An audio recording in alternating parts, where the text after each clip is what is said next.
Hello friends, कैसे हैं आप सब। आइए सुनते हैं जैनेंद्र कुमार की लिखी कहानी अपना अपना भाग्य। बहुत कुछ निरुद्देश्य घूम चुकने पर हम सड़क के किनारे की एक बेंच पर बैठ गए।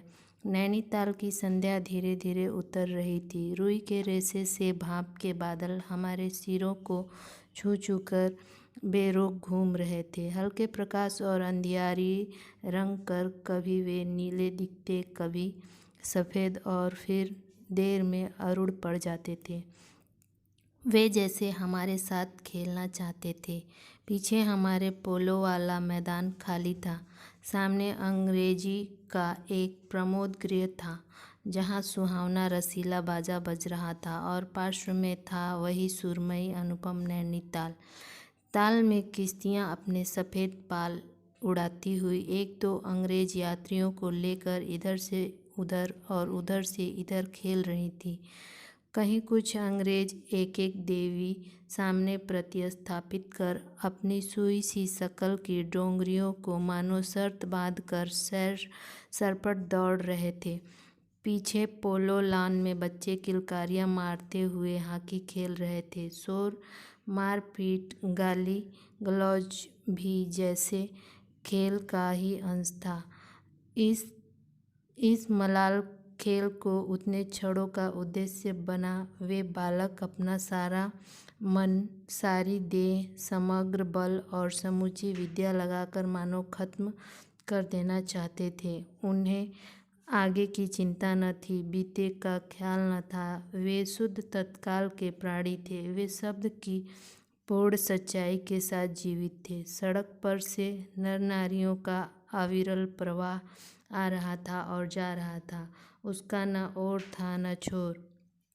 यह प्रवाह कहाँ जा रहा था और कहाँ से आ रहा था, कौन बता सकता है। सब उम्र के, सब तरह के लोग उसमें थे। मानो मनुष्यता के नमूनों का बाजार सज कर सामने को इठलाता निकलता जा रहा हो। अधिकार गर्व में बने अंग्रेज उसमें थे, और चिथड़ों से सजे धजे घोड़ों की बाग थामे वे पहाड़ी उसमें थे, जिन्होंने अपने प्रतिष्ठा और सम्मान को कुचल कर शून्य बना लिया है, और जो बड़ी तत्परता से दुम हिलाना सीख गए हैं। भागते, खेलते, हंसते, शरारत करते लाल लाल अंग्रेज बच्चे थे, और पीली पीली आंखें फाड़े पिता की उंगली पकड़कर चलते हुए अपने हिंदुस्तानी नौनिहाल भी थे। पिता भी थे, जो अपने बच्चों के साथ भाग रहे थे, हंस रहे थे और खेल रहे थे। उधर भारतीय पितृदेव भी थे, जो बुजुर्गी को अपने चारों तरफ लपेटे धन संपदा के लक्षणों का प्रदर्शन करते हुए चल रहे थे।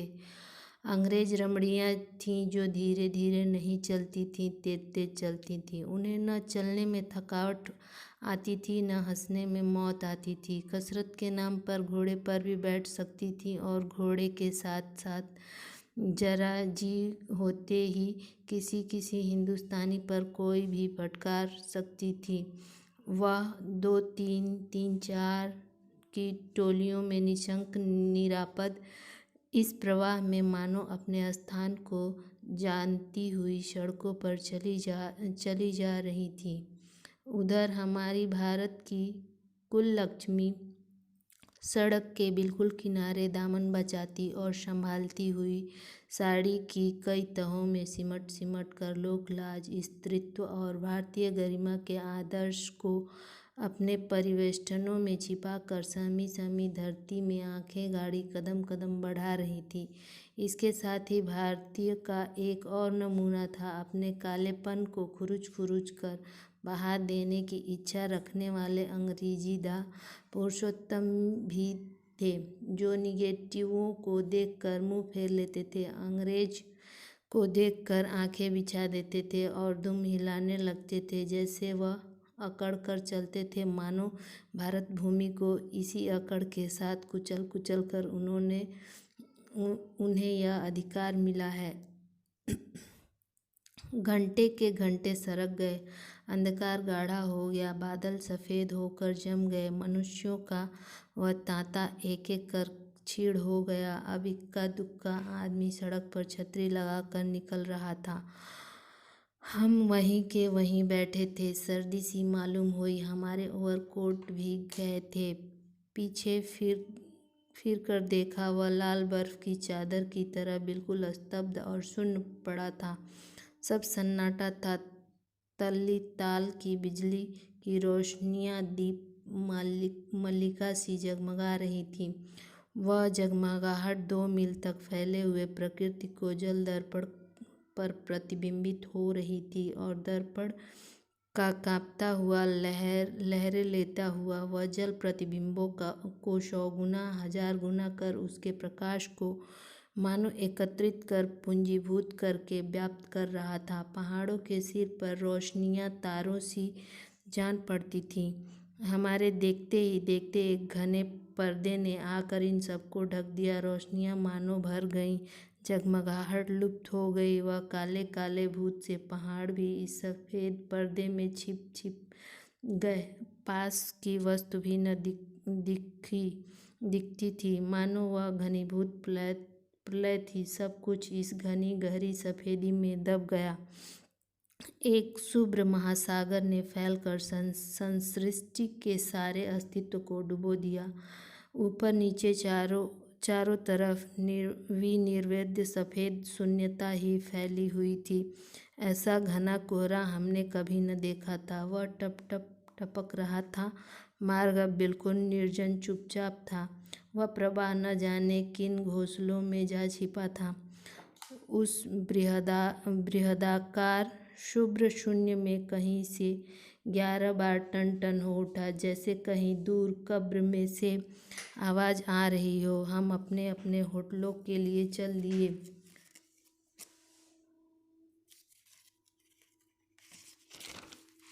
रास्ते में 2 मित्रों का होटल मिला। दोनों वकील मित्र छुट्टी लेकर चले गए। हम दोनों आगे बढ़े। हमारा होटल आगे था। ताल के किनारे किनारे हम चल रहे थे। हमारे ओवरकोट तर हो गए थे। बारिश नहीं मालूम होती थी, पर वहाँ तो ऊपर नीचे हवा के कारण कड़ में बारिश थी। सर्दी इतनी थी कि सोचा कोट पर एक कंबल और होता तो अच्छा होता। रास्ते में ताल के बिल्कुल किनारे एक बेंच पड़ी थी। मेरा जी बेचैन हो रहा था। झटपट पहुंचकर इन भीगे कपड़ों से छुट्टी पा गर्म बिस्तर में छिपकर सो रहना चाहता था, पर साथ में मित्र की सनक कब उठेगी कब थमेगी इसका पता न था, और वह कैसी क्या होगी इसका भी कुछ अंदाजा न था। उन्होंने कहा, आओ जरा यहाँ बैठे। हम उस चूते कोहरे में देर रात ठीक 1 बजे तालाब के किनारे उस भीगी बर्फ सी ठंडी हो रही लोहे की बेंच पर बैठ गए। 5 मिनट 10 15 मिनट हो गए। मित्र के उठने का इरादा न मालूम हुआ। मैंने खिसिया कर कहा, चलिए भी। अरे जरा ठहरो भी। हाथ पकड़कर जरा बैठने के लिए जब इस जोर से बैठा लिया तो और चारा न रहा। लाचार बैठे रहना पड़ा। सनक से छुटकारा आसान न था, और यह जरा बैठना जरा न था, बहुत था। चुपचाप बैठे तंग हो रहा था, कुढ़ रहा था कि मित्र अचानक बोले, देखो वह क्या है। मैंने देखा कोहरे की सफ़ेद में कुछ दूर से एक काली सी सूरत हमारी तरफ बढ़ रही थी। मैंने कहा, होगा कोई। 3 गज की दूरी से देख पड़ा। एक लड़का सिर के बड़े बड़े बालों को खुजाता हुआ चला आ रहा था। नंगे पैर हैं, नंगे सिर, एक मैली सी कमीज लटकाए पैर उसके न जाने कहाँ पड़ रहे थे, और वह न जाने कहाँ जा रहा था, कहाँ जाना चाहता था। उसके कदमों में कोई न अगला है न पिछला, न दायां है न बायां। पास की चुंगी की लालटेन के छोटे प्रकाश वृत्त में देखा, कोई 10-12 का होगा। गोरे रंग का है, पर मैल से काला पड़ गया है। आंखें अच्छी बड़ी पर रुकी है, माथा जैसे अभी से झुर्रियों ने खा लिया है। वह हमें न देख पाया। वह जैसे ही कुछ भी नहीं देख रहा था, न नीचे की धरती, न ऊपर चारों तरफ फैला हुआ कोहरा, न सामने का तालाब और न बाकी दुनिया। वह बस अपने विकट वर्तमान को देख रहा था। मित्र ने आवाज़ दी, ए। उसने जैसे जागकर देखा और पास आ गया। तू कहाँ जा रहा है रे? उसने अपनी सूनी आंखें फाड़ दी। दुनिया सो गई, तू ही क्यों घूम रहा है? बालक मौन मुँह फिर भी बोलता हुआ चेहरा लेकर खड़ा था। कहाँ सोएगा? यहीं कहीं। कल कहाँ सोया था? दुकान पर। आज वहाँ क्यों नहीं? नौकरी से हटा दी। क्या नौकरी थी? सब काम, 1 रुपया और जूठा खाना। फिर नौकरी करेगा? हाँ। बाहर चलेगा? हाँ। आज क्या खाया? कुछ नहीं। अब खाना मिलेगा? नहीं मिलेगा। यूँ ही सो जाएगा? हाँ। हाँ। कहाँ? यहीं कहीं, इन्हीं कपड़ों में। बालक आंखों से बोलकर मुख खड़ा रहा। आंखें मानो बोलती थी, यह भी कैसा मूर्ख प्रश्न है। माँ बाप है? कहाँ है? 15 कोस दूर गांव में। तू भाग आया? लड़का, हाँ। क्यों? लड़का, मेरे कई छोटे भाई बहन हैं, सो भाग आया। वहाँ काम नहीं, रोटी नहीं, बाप भूखा रहता था और मारता था, माँ भूखी रहती थी और रोती थी, सो भाग आया। एक साथी और था, उसी गांव का, मुझसे बड़ा था, दोनों साथ आए। अब वह नहीं है। वकील साहब, कहाँ गया? लड़का, मर गया। वकील साहब, मर गया? हाँ साहब, साहब ने मारा, मर गया। वकील साहब, अच्छा, हमारे साथ चल। लड़का, वह साथ चल दिया। लौटकर हम वकील दोस्तों के होटल में पहुँचे। वकील साहब होटल के ऊपर के कमरे से उतर कर आए। कश्मीरी 2 साला लपेटे थे, मोजे चढ़े, पैरों में चप्पल थी, स्वर में हल्की झुंझुलाहट थी, कुछ लापरवाही थी। हाँ, फिर आप कहिए, आपको नौकर की ज़रूरत थी। देखिए, यह लड़का है। कहाँ से ले आए इसे? आप जानते हैं? जानता हूँ, यह बेईमान नहीं हो सकता। अजी, ये पहाड़ी बड़े शैतान होते हैं, बच्चे बच्चे में गुण छिपे रहते हैं। आप भी क्या अजीब हैं। उठा लाए कहीं से। लो जी, यह नौकर ले लो। मानिए तो यह लड़का अच्छा निकलेगा। आप भी जी, बस खूब है। ऐरे गैरे को नौकर बना लिया और अगले दिन वह ना जाने क्या क्या लेकर चंपत हो जाए। आप मानते ही नहीं, मैं क्या करूं? माने क्या खाक? आप भी जी, अच्छा मजाक करते हैं। अच्छा, अब हम सोने जाते हैं। और वह 4 रुपये रोज के किराए वाले कमरे में सजी मच्छरदानी में सोने झटपट चले गए। वकील साहब के चले जाने पर होटल के बाहर आकर मित्र ने अपने जेब में हाथ डालकर कुछ टटोला, पर झट से निराशा भाव से हाथ बाहर कर मेरी ओर देखने लगे। क्या है? इसे खाने के लिए कुछ देना चाहता था। अंग्रेज मित्र ने कहा, मगर 10 के नोट हैं। नोट ही शायद मेरे पास भी हैं। देखूं, सचमुच मेरे पॉकेट में भी नोट ही थे। हम फिर अंग्रेजी में बोलने लगे। लड़के के दांत बीच बीच में कटकटा उठे थे। कड़ाके की सर्दी थी। मित्र ने पूछा, तब मैंने कहा, 10 की नोट ही दे दो। सकपका कर मेरा मुंह देखने लगे। अरे यार, बजट बिगड़ जाएगा। हृदय में जितनी दया, पास में उतने पैसे तो नहीं हैं। तो जाने दो, यह दया ही इस जमाने में बहुत है, मैंने कहा।